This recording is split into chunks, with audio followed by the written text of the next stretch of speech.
Hola queridos y queridas y bienvenidos a este nuevo video. Les recuerdo darle like, suscribirse y comentar. Y pues nada, ahora vamos a comenzar con estos videos interesantes y macabros. Juan creció en un orfanato. No recuerda a sus padres, no recuerda cómo llegó allí.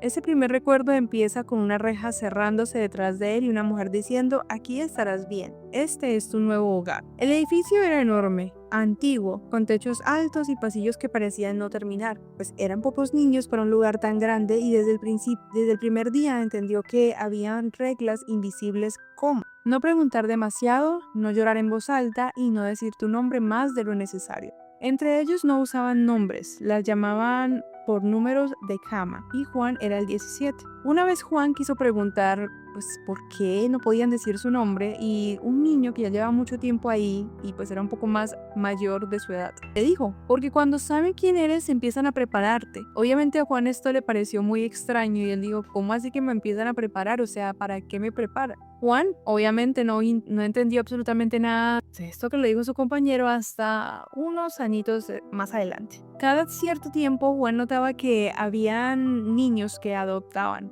pero era muy extraño porque nunca habían celebraciones, nunca habían globos, nunca iba la persona o la familia a mirar o no, nada. Solo un día se levantaba y ya la cama de ese niño estaba vacía.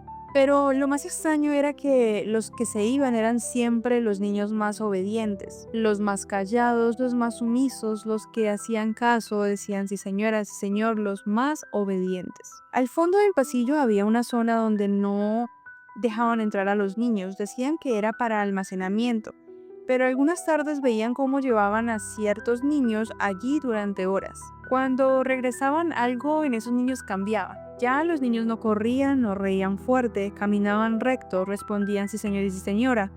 Y pues eran niños diferentes, ¿sí? Venían de ser de pronto un poco más extrovertidos, de ser un poco más niños, pero llegaban de ese lugar y no, eran como muy rígidos. Así que pues llegó un momento en el que Juan le tocó ya ir porque ya estaba un poco más grande y ya también lo habían elegido. El lugar no era un cuarto oscuro ni una celda. Era una especie de salón impecable con mesas, cubiertos, libros, ropa elegante colgada en perchos. Allí no encerraban niños, allí los entrenaban. Ahí fue cuando ya Juan dijo: entiendo lo que me estaba diciendo mi compañero, me van a preparar en este momento, vamos a ver qué pasa. Les enseñaban a servir la mesa correctamente, a caminar sin hacer ruido, a mirar el suelo cuando un adulto hablara, a sonreír sin mostrar incomodidad, a soportar el cansancio sin quejarse, y les enseñaban modales, idiomas básicos, cómo vestirse, cómo responder preguntas. Los estaban formando para no ser adoptados, los estaban preparando para pertenecerle a alguien más. Con el tiempo, pues Juan entendió el patrón. Venían personas importantes, no se anunciaban como visitantes comunes. Llegaban en autos lujosos por la entrada trasera, nunca interactuaban con todos los niños, solo observaban, como si estas personas estuvieran evaluando a qué niño iban a elegir.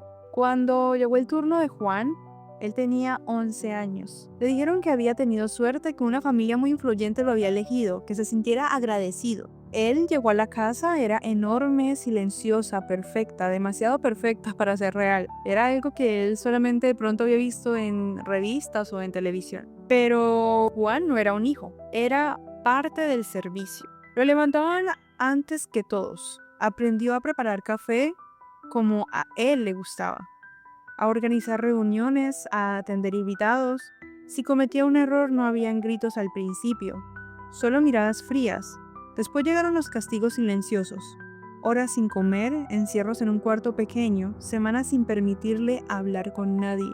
Lo más aterrador no eran los golpes, porque sí hubieron muchos, pero pues como que de alguna u otra manera él se empezó a acostumbrar, sino la constante sensación de que el valor dependía únicamente de qué tan útil fuera.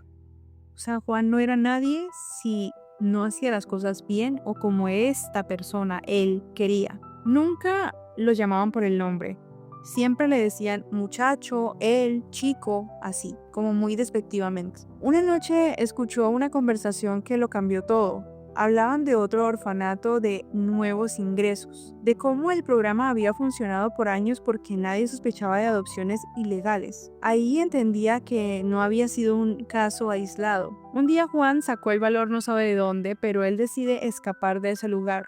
Tenía 15 años en ese momento.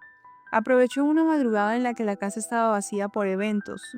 Corrió sin mirar atrás, sin dinero, sin documentos, sin nada. Una mano adelante y una mano atrás, como se dice vulgarmente. Durante años tuvo miedo que lo pudieran encontrar. Intentó denunciar, pero oficialmente él era un niño adoptado que huyó de un hogar que era privilegiado y que estaba pues en optas condiciones supuestamente. No tenía pruebas y no sabe cómo el orfanato ya no existía en registros. El terreno estaba vacío, como si nunca hubiera habido nada allí.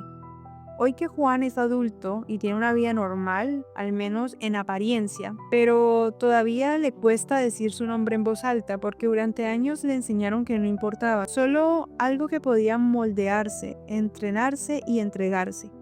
Y a veces Juan pregunta cuántos otros niños fueron víctimas o siguen siendo víctimas de este tipo de lugares. Y también cuántos de ellos siguen sirviendo a casas de lugares que no los valoran, no los respetan y los ven como basura, por así decirlo. Así que si estás viendo esto y alguna vez sentiste que tu historia de adopción tiene huecos, silencios extraños, recuerdos que no encajan, o tal vez no fue tu imaginación.